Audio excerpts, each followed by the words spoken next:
Bienvenue.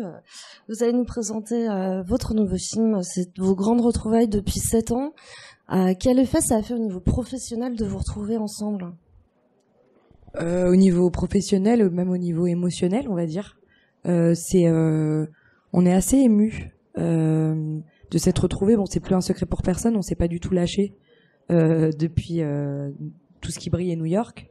Donc les 2 films précédents qu'on a fait ensemble. Mais c'est vrai que on a été sur le tournage de J'irai où tu iras, c'était assez émouvant et bouleversant de se retrouver parce que au travail on s'est beaucoup manqué. J'aime la partenaire qu'elle est et j'aime la réalisatrice qu'elle est. Donc ça m'avait effectivement manqué professionnellement parlant. Mais quand le professionnel se mêle à l'émotionnel, c'est encore plus chouette. Et au niveau de la genèse du film, vous avez mis combien de temps à le préparer ? Parce qu'on sait que pour Tout ce qui brille, vous aviez vraiment travaillé le projet sur plusieurs années, il me semble. Et New York, après, on vous l'avait proposé rapidement et il y avait moins de temps pour le préparer. Là, depuis combien de temps vous avez ce film ? Il y a eu à peu près 3 ans, un peu plus de 3 ans d'écriture. Et de bout en bout, entre l'idée et le moment où on vient vous le montrer, c'est 5 ans en tout. C'est ça. Et dans quelle mesure le scénario est-il autobiographique ?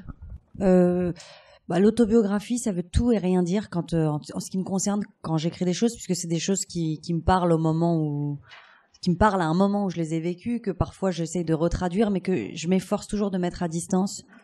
D'abord, d'une part, pour pas intéresser que mon père et ma cousine, et puis d'autre part parce que c'est bien de prendre du souffle et de la distance et essayer de classer aussi un peu à l'intérieur de mon esprit les choses et du coup de faire en sorte que tous les personnages, tous les trajets de personnages partent d'un point A pour aller à un point B et ne jamais oublier que c'est une fiction en fait. Donc c'est vrai qu'il y a beaucoup de choses qui m'ont traversé ou que j'ai pu observer même dans un comptoir de café, des échanges parfois c'est une réplique que j'entends ou une réplique qui me vient à l'esprit et que j'ai envie de mettre dans un film, que j'ai envie d'entendre dans un film. Mais l'idée, ça reste quand même d'essayer de parler d'un sujet. Là, en l'occurrence, pour J'irai où tu iras, c'est celui de la famille. Et de tenir une sorte de ligne directive de bout en bout. Et au niveau de, ce que j'ai marqué, la figure du père a toujours été importante parce que, notamment, dans Tout ce qui brille, il y a un personnage très touchant de papa. Et là, c'est un père qui se rapproche un peu du personnage de Tout ce qui brille. Et est-ce que ça a toujours été important pour vous, la figure du père ? La figure de patriarche, la figure paternelle est importante elle est dans mon radar en tout cas.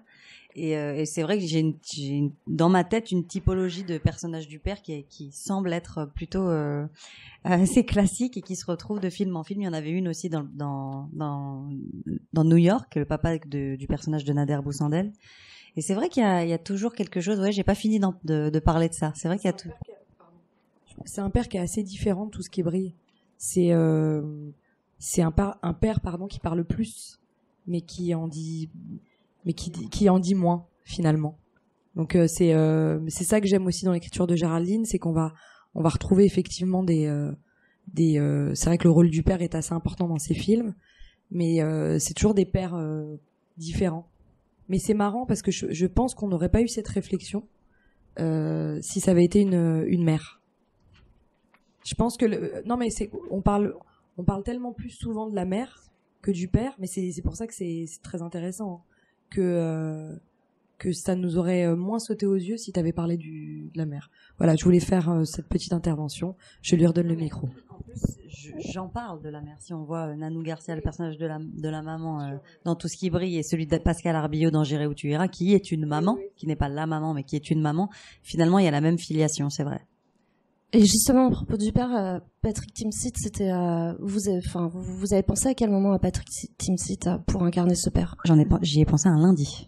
Je plaisante. J'y ai pensé à la fin du scénario. En fait, je me suis pas autorisée à écrire pour d'autres acteurs que pour Leïla sur le scénario. Quand j'écrivais, en tout cas à l'écriture du scénario, parce que c'est aussi un peu fragilisant. T'as tout le temps peur que on te refuse un rôle, qu'on dise qu'on n'est pas disponible. Donc du coup, quand j'ai fini vraiment le scénario, j'ai pensé à Patrick. Et quand je l'ai appelé, j'avais une angoisse. En revanche, c'était celle qui refuse le rôle parce qu'il est plus jeune que le rôle. Et je me suis dit, c'est peut-être pas le moment pour lui de jouer le papa de Géraldine et Leïla. Il a lu très vite et il m'a dit quelque chose d'assez joli. Il m'a dit ce Léon là, il s'appelle Léon dans le film, je le connais et cette famille je la reconnais aussi. Donc allons-y. Et du coup il a offert. Vous avez vu le film? Bah oui. Ah, non, on se permettrait pas de poser des questions sur un film. Ah non, non. On l'a vu. On l'a vu. Bah, justement, il a offert quelque chose qui se voit, je trouve, dans le film. C'est-à-dire qu'il a offert l'humour et la grâce qu'on lui connaît. Et aussi cette fragilité qui traverse son regard à Patrick en permanence. Qui est, je trouve, assez exceptionnelle pour servir et le rôle et le film. Et vous avez, au niveau de Céline Dion, on avait déjà vu vos talents d'imitatrice entre guillemets de Céline Dion. Est-ce que c'est un délire? Vous êtes vraiment fan? Et pour Leïla, quel est votre rapport à Céline Dion? Est-ce que voilà. On l'attend à chaque concert, on l'attend en bas de son hôtel. Non, je rigole. On l'attend pas en bas de son hôtel, mais on l'adore. Oui, on l'a premier degré, on est des fans premier degré. Ouais, complètement. C'est-à-dire qu'on n'a pas de poster parce qu'on n'a pas eu la culture du poster dans notre chambre. Mais on adore Céline Dion. Et ensuite, c'est comme la figure du père et de la mère, ça traverse un peu tous mes films. J'ai besoin de Céline pas trop loin de moi. Pourtant, pour être un peu plus sérieuse, c'est que il y avait ce que j'aime aussi dans le cinéma de Géraldine, c'est que c'est jamais gratuit. Elle a trouvé un vrai parallèle, une vraie similitude entre Vali, le rôle qu'elle interprète, qui est chanteuse de prestations privées, et une Céline Dion qui donne tout lors d'un concert à Las Vegas. Et Vali, elle doit donner tout pour ces gens qui dans le meilleur des cas vont se marier qu'une seule fois dans leur vie. Donc il y a un vrai parallèle entre quelle que soit la lumière qu'on t'offre à ce moment-là, c'est la lumière que tu te donnes à toi en fait, qui est le principal. Mais c'est vrai qu'il y a un vrai parallèle entre le parcours de Céline et le parcours de Vali, au même titre que des chanteurs ou des chanteuses de prestations privées. Et en fait, en allant vous interviewer, moi j'avais en tête la chanson de Véronique Sanson, Drôle de vie. Et là, quelle chanson? Enfin, il y en a plusieurs. Il y en a même des qui sont pas très connues du grand public. Quelle chanson représenterait le film à vos yeux? J'irai où tu iras. Et sinon, il y a une petite anecdote quand vous êtes, enfin on va pas spoiler, mais à un moment votre personnage chante Manu rentre chez toi de Renaud. Est-ce que vous savez la chanter? Oui. Vous la connaissez? C'est vraiment quelque chose de où c'était le scénario comme ça Ah, c'était dans le scénario, oui. Mais j'ai pas compris, pardon, votre question. Bah en fait, la chanson Manu de Renaud, oui, de Renaud, ouais. c'est aussi quelque chose d'important. Ça vous parle. Enfin, vous aimez bien Renaud ou c'était juste. Oui, mais après, je pense que c'est aussi une ode à la chanson française.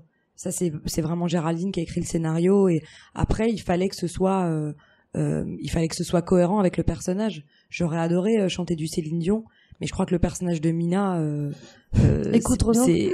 Non, mais c'est pas qu'elle écoute Renaud, c'est que ce qui est assez drôle, c'est que elle est à un mariage qui est censé être le moment le plus joyeux pour un couple, et elle est en train de chanter une chanson de Renaud qui parle quand même de séparation. Enfin, c'était ça j'espère qu'on comprend. Oui, on comprend. Oui, hein. Oui, le côté oui. All-Star, triste. Voilà, de par rapport à oui, j'espère. Et c'est une séquence où elle est ivre. Donc finalement, il y a plus. Mais en vrai, c'est vrai qu'elle connaît la chanson de Renaud. C'est vrai que c'est un de mes chanteurs préférés, ouais. Après, j'ai fait en sorte de nous offrir des choses qu'on aimait, qu'on avait envie de jouer toutes les deux, mais j'ai surtout tenu à respecter la narration et l'ADN des personnages avant de respecter nos envies respectives à Leïla et moi. Ça, pour ça, on fait des vidéos sur Instagram. Ah oui, pendant plusieurs versions. Effectivement, il y avait une séquence dans ce fameux mariage. C'est difficile d'en parler quand on n'a pas vu le film, mais en tout cas, une scène de mariage où Leïla et moi, donc Mina et Vali, se retrouvaient à faire une sorte de battle sur une chanson de Ménélique qui s'appelle Bye Bye. Et en fait, je me suis aperçue au fur et à mesure des versions que ça satisfaisait nos plaisirs respectifs d'actrices et voilà, de nous savoir chanter ensemble, et que c'était en fait pas du tout la réalité des personnages, et que c'était impossible de raconter dans ce film ces deux sœurs qui se mettent à chanter à tue-tête ensemble. Donc j'ai retiré cette séquence pour le bien du film. Et c'est vrai que quand on écrit, faut évidemment faut chercher des idées qui ne sont que liées au personnage et pas à un plaisir personnel. Et justement, le fait d'incarner deux sœurs au lieu de deux amies, comme dans vos autres collaborations, ça a changé quoi pour vous au niveau concret, au niveau du travail, de la préparation des rôles? Non, moi, en tout cas, je les ai abordés je les aborderai jamais de la même manière parce que c'est des rôles différents. Donc la vraie différence, c'est que l'instinct de Lila dans Tout ce qui brille n'est pas le même que Mina dans J'irai où tu iras. C'est ma manière de travailler les personnages qui va pas être la même. Après, ce qui est assez intéressant, c'est que dans Tout ce qui brille, c'est 2 amis qui se sont choisis. Et là, c'est 2 sœurs qui, de fait, ne se sont pas choisies. Mais en tout cas, j'ai pas attendu que Géraldine s'offre à moi comme sœur pour savoir que c'était ma sœur dans la vie. Mais justement, dans la vie, vous vous entendez bien, et là, c'est au début, c'est un peu difficile, sans trop en révéler. Et c'était facile de faire ça, au contraire. alors que vous êtes très complices, quoi. Au contraire, ouais. Je crois qu'on s'est encore plus autorisé à pas se blairer parce qu'on s'adore dans la vie. Et du coup, on peut s'autoriser à jouer la condescendance sans que l'autre se dise voilà, sans aucun doute, et sans que l'autre se dise merde, c'est peut-être personnel, peut-être que c'est pas dans le film là, peut-être qu'elle joue plus. Non, au contraire, c'était assez jouissif d'ailleurs. Elles peuvent vraiment pas se blairer ou parce qu'il y a beaucoup d'amour qui se lie dans Exactement. elles se comprennent pas. Exactement, je suis d'accord avec vous. Voilà. C'est pour ça qu'on dit jamais. La dernière fois, c'était un journaliste qui nous disait oui, c'est l'histoire de 2 sœurs qui se détestent. Et c'est exactement ce que je lui ai répondu. Je lui ai dit ah non, pas du tout. C'est 2 sœurs qui ne savent plus communiquer, qui ne savent plus comment se dire les choses. Et pour moi, elles vont être contraintes de se rencontrer de nouveau. Et mais c'est exactement ça. Il y a énormément d'amour, et c'est là où notre relation, on aurait pu tout à fait jouer la même chose sans ne pas s'aimer autant dans la vie. C'est quand même le propre de notre métier. Maintenant, il est vrai que l'amour dont vous parliez très justement, on n'a pas eu besoin de le jouer. On était voilà, il y a des choses où on s'est dit bon bah ça va, ça c'est fait. Et au niveau de votre personnage Leïla, parce qu'on peut voir votre personnalité à travers du rôle que vous incarnez, mais pour moi, pour Géraldine, mais pour moi, c'est à l'antagonisme de tout ce que vous incarnez, même en général dans votre carrière, hein, côté très austère, habillé norme-corps, très carré. C'était comment vous avez abordé? Moi, je suis pas tellement en paillettes tous les jours non plus. Ouais, mais c'est ce que j'allais dire justement. C'est ça qui est assez génial, c'est que Géraldine, elle nous a offert à elle et moi des rôles complètement aux antipodes de ce qu'on est dans la vie. Et alors, non pas que Géraldine ressemble à Mina, mais quand on nous connaît un peu, d'ailleurs, c'est drôle, on avait fait lire la version définitive à quelqu'un de très proche, et qui était persuadé que Vali c'était moi et que Mina c'était Géraldine. Donc pour vous dire à quel point Géraldine est aux antipodes de ce qu'est Vali, et c'est ça qui est c'était encore une fois hyper jouissif, quoi, pour un acteur et Géraldine, elle me connaît tellement qu'elle peut imaginer un personnage qui est éloigné qui est complètement éloigné de ce que je suis. Donc Mina, ce qui a été difficile, c'est de pas tomber dans le cliché c'est pas parce qu'elle est réservée et un peu froide qu'elle n'est pas sensible. C'est pas parce qu'elle est réservée et froide que elle ne sait pas. En fait, l'histoire un peu, c'est pour moi les non-dits et le silence dans ce film, c'est un des personnages principaux de cette histoire. Et pour moi, c'est vrai que Vali, elle a besoin des mots des autres et moi j'ai besoin des émotions des autres pour m'exprimer. Je suis art-thérapeute dans le film, je m'occupe de personnes âgées qui sont atteintes de la maladie d'Alzheimer, et c'est les seules personnes pour qui j'ai énormément d'affect et à qui je le montre et avec qui je suis très très douce. Est-ce que je le fais parce que ça laisse pas de traces, parce qu'ils oublient? Je sais pas. Mais en tout cas, c'était assez intéressant de jouer, de pas perdre de vue que Mina, elle est pas. De toute façon, on n'est jamais tout blanc ou tout noir, ou c'est le gris qui est intéressant à creuser, à gratter. Mais ce côté pas vouloir montrer ses émotions, Ouais. se protéger par rapport à ça, alors que la sœur a exactement le besoin inverse. Exactement. C'était et du coup c'est hérité du père. Ça a été écrit comme ça, d'un point de vue psychologique. Oui. C'est comme ça que vous l'avez pensé. Oui, tout à fait. Et d'ailleurs, Vali se protège de ses propres émotions aussi en chantant, comme le disait Leïla, les mots des autres.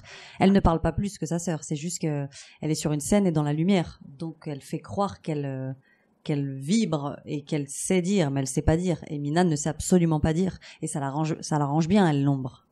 Mais effectivement, oui, c'était le postulat de départ. C'était ce qui les caractérisait. Assez pour raconter cet antagonisme entre ces deux sœurs et assez aussi pour raconter que c'est possible que ça craquelle et que c'est possible de s'entendre à un endroit. Il faut juste le trouver.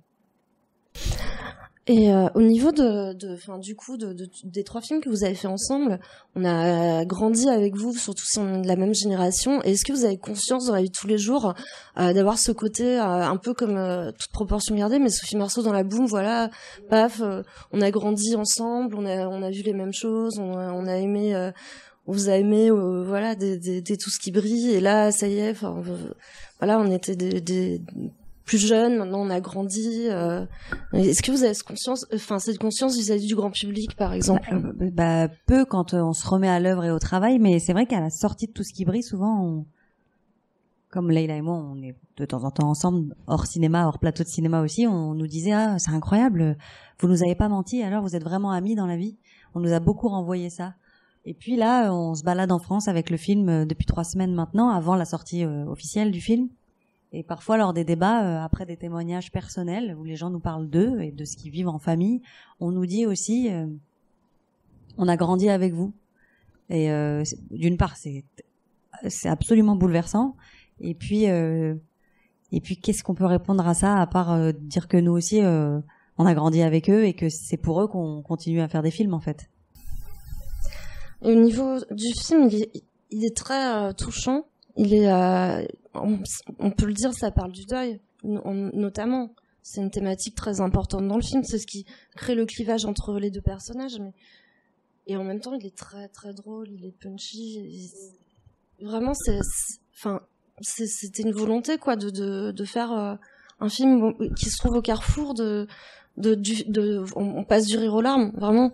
Et En fait, c'était pas tout à fait possible pour moi, peut-être que ce sera le cas plus tard, mais de faire autre chose qu'une comédie, parce que c'est aussi ma façon d'écrire et une forme de bouclier qui est celui que j'ai dans la vie aussi, avec l'humour, avec l'envie de sourire, enfin de rire ou au moins sourire plutôt que de baisser la tête. Donc c'est vrai que c'est inhérent peut-être à ma personnalité d'écrire des comédies. Après, la joie de la comédie, c'est qu'on peut derrière ce mot ajouter tous les adjectifs possibles, et ça peut être une comédie romantique, dramatique, sociale. Et c'est vrai que celui-ci, par rapport encore une fois au trajet des personnages, à l'âge qu'ils ont aussi, il m'a amené vers la couleur de la comédie dite plutôt dramatique. Parce qu'effectivement, aujourd'hui, les héroïnes de J'irai où tu iras, elles ont cette notion du déni, du deuil, de l'absence, de ce qui reste, du temps qui reste, des gens qui restent, et de qu'est-ce qu'on en fait. Ce qui n'était pas le cas peut-être dans mes films précédents où mes héroïnes étaient plus jeunes aussi et donc avaient d'autres considérations.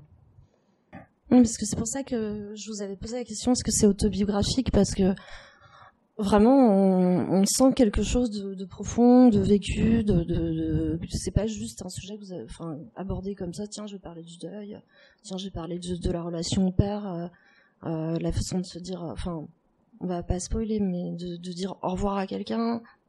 Voilà, la dernière scène est très métaphorique au niveau de quand ils les laissent ensemble et qu'ils franchissent un couloir. Spoil. Oui, mais on pourra mettre spoiler alerte, mais c'est difficile de pas en parler quand on a vu le film. Et puis là, j'en ai pas trop dit de ce qui se passe. Je plaisante, bien sûr, c'est pas comme si c'était Star Wars, il y a aucun problème. J'en ai pas trop dit de ce qui on n'a pas dit pourquoi machin, etc. Mais voilà, c'est pour ça que je vous ai posé la question d'autobiographie, parce qu'il y a quelque chose que, même dans le rapport au père, qu'on sent de vécu, d'organique, quoi. Ah bah, ça me fait plaisir. Merci beaucoup. Si ça sent la vérité, tant mieux, parce que c'est aussi une envie de cinéma. La vérité, pour moi, c'est l'origine de mon envie de faire du cinéma. C'est de raconter des choses qui sonnent, quoi, comme une chanson de Céline Dion ou un titre de Camille ou de Renaud. Et ensuite, encore une fois, mettre à distance, essayer de raconter au mieux et donc du coup se départir de la réalité aussi parfois. Justement, vous parliez de Camille. Quel a été le travail musical avec elle pour Elle a composé toute la musique originale du film. Et en fait, j'avais envie dès le scénario. D'ailleurs, le titre était écrit au scénario d'une chanson de son dernier album qui s'appelle Seeds. Beaucoup pour sa couleur et sa tonalité. Et puis, dans un second temps, j'ai compris les paroles de la chanson. Seeds, c'est les graines qu'on met dans la terre. Donc, c'est vraiment absolument collé au sujet du film. Mais quand mon superviseur musical, la personne qui clear les droits pour la musique des films, a lu le scénario et qu'il a lu que j'avais mis Seeds dans le film en début et en fin de film, il m'a dit pourquoi n'allons pas nous la voir. Oula, n'allons pas nous. Oui, c'est français. Non, c'était pas français. Pourquoi on va pas la voir, ouais, non, un style pourquoi direct. n'allons-nous pas la voir? Nous n'allons-nous, ouais. Voilà. Pourquoi n'allons-nous pas la voir? De cette manière-là, il joue Pourquoi très mal. En tout cas. Bah, de toute façon, il joue mal. Oui, c'est vrai. Il joue hyper mal. Et du coup, on a été voir Camille qui a été touchée par cette histoire de famille, qui elle-même a une histoire familiale qui lui semblait être... elle s'est reconnue, quoi. Elle a reconnu cette famille-là. Et du coup, elle s'est investie dans le projet d'une façon exceptionnelle puisqu'elle s'est mise au service de l'image. Et j'ai passé 10 jours avec elle enfermée dans un studio où je volais tellement c'était impressionnant ce qui se passait dans ce studio. Là, vous faites une tournée... extraordinaire au niveau de l'endurance géographique, des émotions, j'imagine, et les échanges, la réception du public, c'est Ah, mais c'est formidable, c'est ce que disait Géraldine là, puis c'est assez émouvant. Aujourd'hui, c'est notre dernière date. Ça fait 3 semaines, on a fait plus de 40 villes. On ressort, vous voyez l'émotion. On en ressort souvent ému. Les gens nous ont beaucoup témoigné de leur histoire, et c'est marrant parce que des fois c'est des histoires très drôles, des fois c'est des histoires très tristes, mais il y a toujours de la lumière, comme le film finalement. Et c'est assez chouette parce que moi aussi en tant que spectatrice, quand je regarde un film et que ça m'évoque ce que j'ai pu vivre ou ce que j'ai pu je trouve ça magnifique les échanges qu'on a en fait, et c'est vrai que Géraldine et moi on aime particulièrement les tournées en France parce que c'est bien beau de raconter un tournage et de raconter l'émotion qu'on a eue à faire ce film ensemble, mais à un moment on va aller donner au premier destinataire qui est le public, et c'est génial d'entendre leur avis, et puis ils le disent quand ils aiment pas ou quand ça nous est pas encore arrivé. On attend la dernière date aujourd'hui, on verra, mais c'est fabuleux, c'est fabuleux. C'est émouvant d'ailleurs que ce soit la dernière date aujourd'hui. Après, on a la région parisienne, bien sûr. Mais le 2 octobre, ça va être assez... même pour nous, ça y est, le bébé, il appartient à... Après, c'est son bébé. Oui, c'est le nôtre, mais c'est vrai que je dis que c'est son bébé parce que elle a écrit ce scénario seule, elle l'a réalisé seule. Enfin, c'est un travail ça fait des années qu'elle est dessus et que donc je rends à César, même si effectivement je la lâcherai jamais.